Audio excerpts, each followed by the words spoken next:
Class 9 ছাত্ৰসকল নমস্কাৰ। তোমালোক মই জেনেৰেল সায়েন্সৰ কিছুমান দৰকাৰী এমসিকিউ বুজাই দি আহিছো। তোমালোকৰ এনুৱেল এক্সামত আহিব পৰা। চোৱা আজি মই এই কোৱেশ্চনটো বুজাই দিম। চাবা কোৱেশ্চনটো মই পঢ়ি দিছো। 100 গ্ৰাম ভৰৰ আপেল এটাৰ পৃথিৱীত ওজন হ'ল। অপশ্যন এত আছে 9.8 নিউটন, বিত আছে 98 নিউটন, চিত আছে 0.98 নিউটন, ডিত আছে 0.098 নিউটন। চাবা তোমালোকে জানিব লাগিব ওজন, বস্তুৰ ওজনৰ সংজ্ঞা তোমালোকে পাইছা নিশ্চয়। চাবা বস্তুৰ ওপৰত পৃথিৱীৰ আকৰ্ষণী বলেই হ'ল বস্তুৰ ওজন। কোনো বস্তু পৃথিৱীৰ ফালে যি বলেৰে আকৰ্ষিত হয় তাকেই সেই বস্তুটোৰ ওজন বোলে। চাবা ইয়াক W ৰে বুজোৱা হয়। ওজনক আমি W ৰে বুজাম। ওজনৰ প্ৰকাশ ৰাশি হ'ল W = m × g। m হ'ব বস্তুটোৰ ভৰ আৰু g হ'ব স্মল g হ'ব মাধ্যাকৰ্ষণিক ত্বৰণ। তোমালোকে পাইছা gৰ ভ্যালু, মাধ্যাকৰ্ষণিক ত্বৰণ gৰ মান 9.8 মিটাৰ/সেকেন্ড²।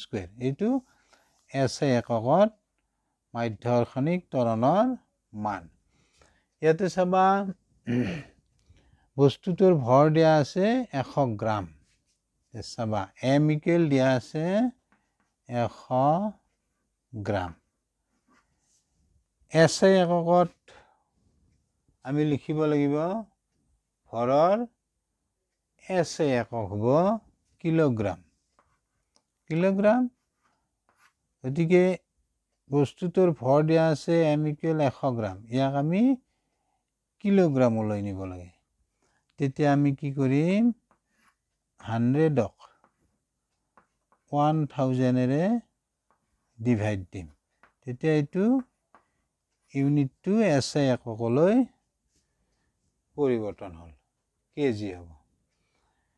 এতিয়া এইখিনি ডিভাইড কৰিলে তুমি পাবা এইটো 0 0 কেনসেল। 10ৰে একক হৰণ দিলে তুমি পাবা 0.1, এটি হ'ব কেজি। তে m = আমি পালো 0.1 কেজি। এতিয়া ইয়াতে আমি বহাই দিম ভ্যালু।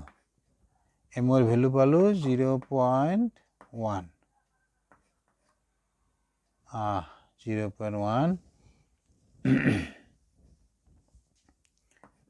কেজি ইনটু gৰ ভ্যালু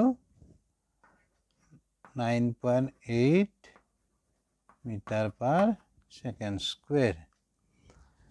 এতিয়া এইখিনি চাবা ইয়াতে 0.1 আছে, ইয়াতো 1 আছে। গতিকে 1ৰে তুমি 98ক পূৰণ দিলে তুমি কি পাবা 98 পালা।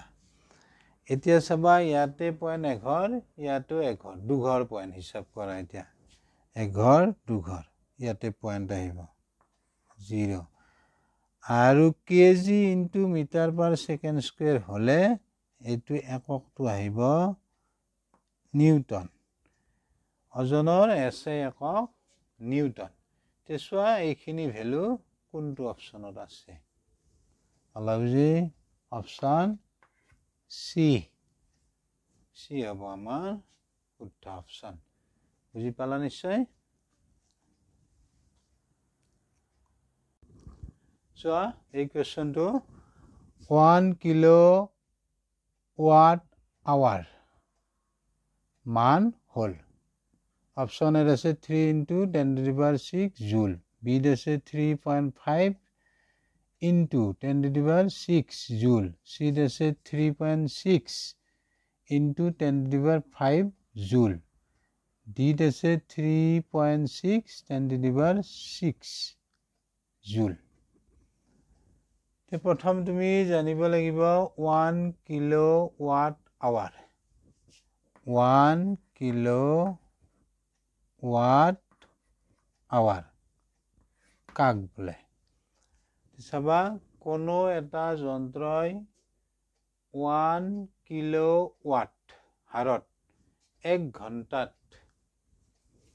ব্যয় হোৱা শক্তিক 1 কিলোৱাট আৱাৰ বোলে এটছে বুজাইছে ঘণ্টা ইয়াতে মই লিখি দিছোঁ এতিয়া চাবা 1 কিলোৱাট আৱাৰ সমান আমি এনেদৰে লিখিলাম 1 কিলোৱাট ইনটু 1 ঘণ্টা এটি 1 আৱাৰ 1 ঘণ্টা এতিয়া চাবা 1 কিলোৱাট সমান আমি লিখিম 1000 ওয়াট তাৰপিছত 1 ঘণ্টা সমান 60 মিনিট 60 মিনিটক আৰু তুমি সেকেন্ডলৈ নিব লাগিব তে 1 মিনিটত 60 সেকেন্ড গতিকে 60 পূৰণ 60 কৰিলে পাবা তুমি পাবা 3600 সেকেন্ড এস মানে সেকেন্ড তেতিয়া লিখিবা 1 কিলোৱাট সমান 1000 ওয়াট 1000 ওয়াট 1 ঘণ্টা লিখিব পাৰিবা 3600 সেকেন্ড এইখিনি পূৰণ কৰা এতিয়া 36 0 কেইটা আছে ইয়াতে 1 2 3 4 5 তাৰ পিছত ওয়াট ইনটু সেকেন্ড হলে জুল জুল হ'ব এটো হ'ব জুল যে মানে জুল এইখিনি এটা তুমি সজাই লিখা আমি পয়েন্টটো ইয়াতে ৰাখিম 3 আৰু 6 ৰ মাজত তে ইয়াতে আমি 3.6 দিলো তেতিয়া আমি কি ঘৰ আহিম 1 2 3 4 5 6 ঘৰ আহিলো তেতিয়া তুমি লিখিবা 10 to the power 6 জুল